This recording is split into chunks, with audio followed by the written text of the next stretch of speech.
Hello and welcome to Paradigm Expansions. Today I want to talk about emotional regulation.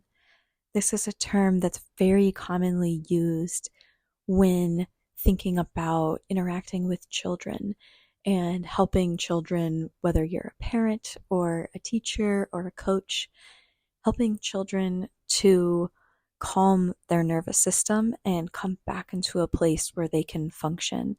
Because as we know, children can get overwhelmed with emotions and with sensory stimulation and have a difficult time calming their nervous system to be able to come back to a place of relaxation and forward thinking and thriving. Often it's said that until the child's brain is developed, the parent acts as that prefrontal cortex, or the parasympathetic part of their nervous system that helps them remember that they are safe and they can relax. This is all such valuable information and things that we can apply even to ourselves as adults. We do have the power in our own brains and in our hearts as adults to be able to cope and calm ourselves, but we often do need reminders and we need support in getting there, especially if we have traumas that are still working their way through the body or that we're still processing, or even as we face challenges and current traumas in our daily lives. So what I want to start to think about is not necessarily some big traumas, but let's start to focus on some minor stresses and frustrations and just get a sense of how you currently cope with the stressors and irritations that are very common in our daily life, especially in the modern world where our sensory system is bombarded with information coming in at all times. This is through our devices, our phones, our televisions, our tablets, our computers.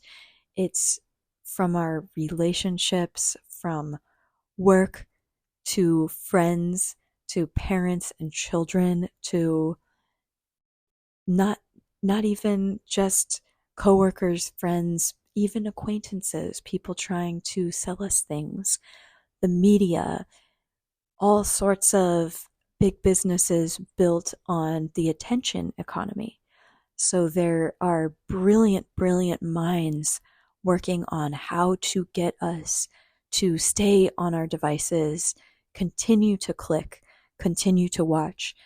And this means that we are in a society that encourages sensation bombardment. This can make it very difficult to cope when we do face challenges, irritations, and stressors because we're already overloaded with information that our brain and body are trying to process. And that's okay. It doesn't mean we have to cut off ourselves from all devices right away. It just means that we have an opportunity to be intentional about how we cope. One thing that is a blind spot for many, many people is because we have such sensory bombardment, we have a difficult time managing our stress by ourselves. And this can be really small things like traffic at work, or even just traffic getting to wherever you need to go, especially during rush hour times. It could be waiting in lines for coffee, for groceries, for anything that you want to purchase. It could be having to navigate interpersonal relationships, especially when trying to create something of value with other people, whether it's through a hobby or volunteer activity or a work activity, that we always have to navigate what other interpersonal dynamics are going to be with people. And this can be challenging. So these are just examples of minor stresses that are very common in our day-to-day lives that aren't necessarily traumatic experiences for us and that our nervous systems are very capable of managing in isolation. But when we think about the complexity of having so many stressors occur at once, then it does start to get a little bit more difficult to cope. And what is very common for us is to complain about our frustration. So I just would like you to reflect on, are you aware of people in your life that regularly talk about the same thing and struggle with the same thing? If you reflect on it, you'll probably be able to identify that the people that you are close to have the same problem or the same couple of problems that surface themselves regardless of the circumstance or relationship. And that's not to judge them, but just to start to notice there are patterns. And when we notice patterns in other people in a non judgmental way, it can be a little easier then to say, I bet that I have that in myself as well, and start to look for, what are the things that I do? What are my speaking patterns? What am I regularly complaining about? You may have go-to people that are able to absorb your stress or your complaining energy. Think about those people. What are you often talking to them about? What's the underlying feeling and emotion? Could you pretty much sub out a variety of different circumstances for the same conversation? If the answer is yes for all of us. And you just have to reflect on what that situation might be. And here is your opportunity to start to practice some coping. So, a very common one for me that I believe many people can relate to is feeling frustrated when there's some ambiguity at work and I feel like a task is dumped on me that I don't really understand what I'm supposed to do.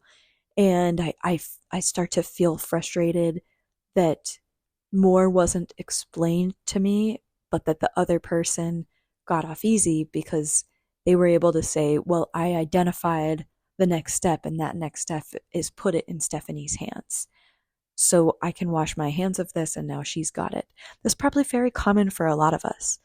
But that's the pattern for me, is then I become very defensive with my own thoughts. And if I feel like I don't do a perfect job, I become irritated and a little bit scared that there's something I'm not good at or that I maybe didn't perform perfectly.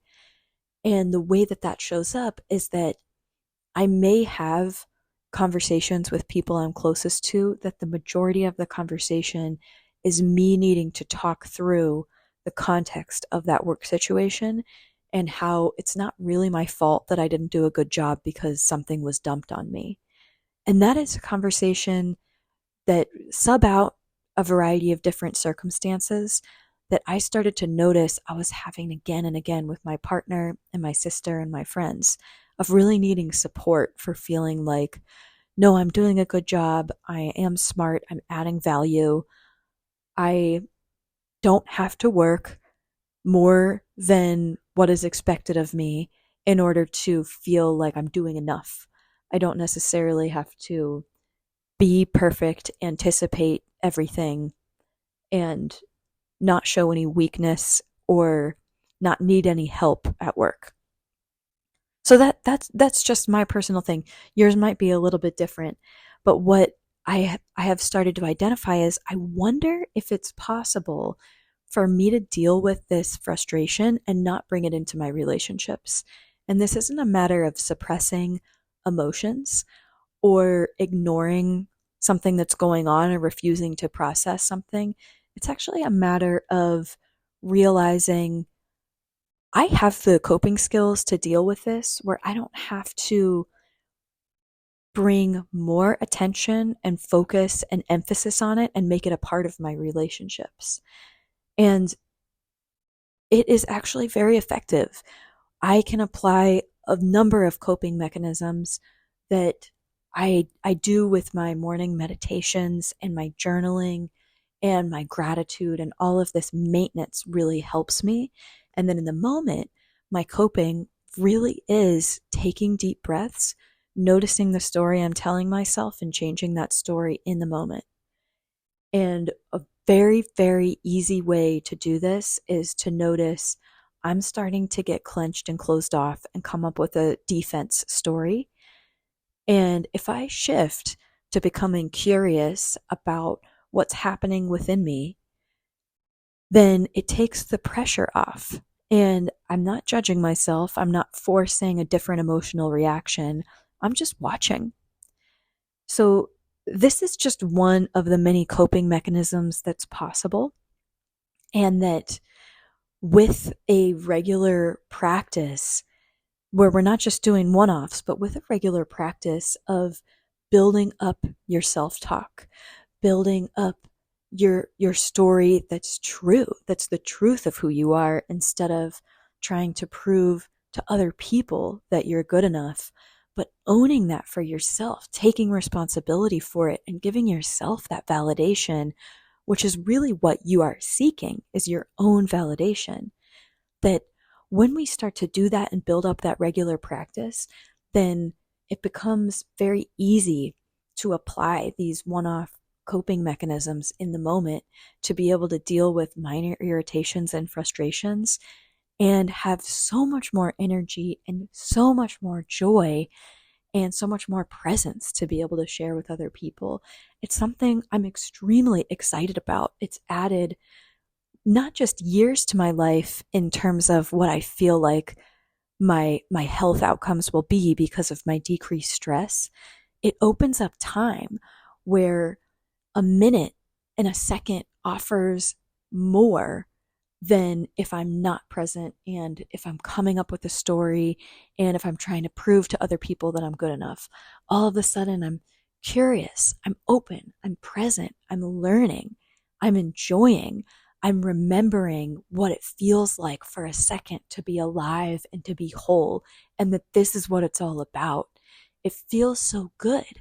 And then I feel this resonance with myself, and I know that I'm getting closer to my true self, to understanding what it is that's hidden in my peripheral vision of why I'm here, and of what it means to live a good life, and of why consciousness even chose me, why I chose me and my body to have this human experience.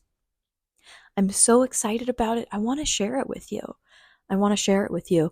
I'd love to see you in the chakra course, where we start to build these new habit patterns and these new ways of thinking that allow us, that give us the foundation for being able to cope in a different way, where we're able to manage our daily stressors and irritations, and it doesn't take us off track from truly living our lives. And over time, it even helps us make decisions where we're putting ourselves in different environments that have less stress in the first place. So it just starts to open and open and open more and unfold more into more joy and adventure and awe and beauty. And I want to do this with you. If this resonates with you, I want to share it with you. I want to walk this path with you. So thank you so much for listening. I hope that this inspired some reflection in you. And check out Paradigm Expansions if you're looking for more guidance and more coaching to be able to apply these principles to your own life. Thanks so much for joining. Take care. Peace to you.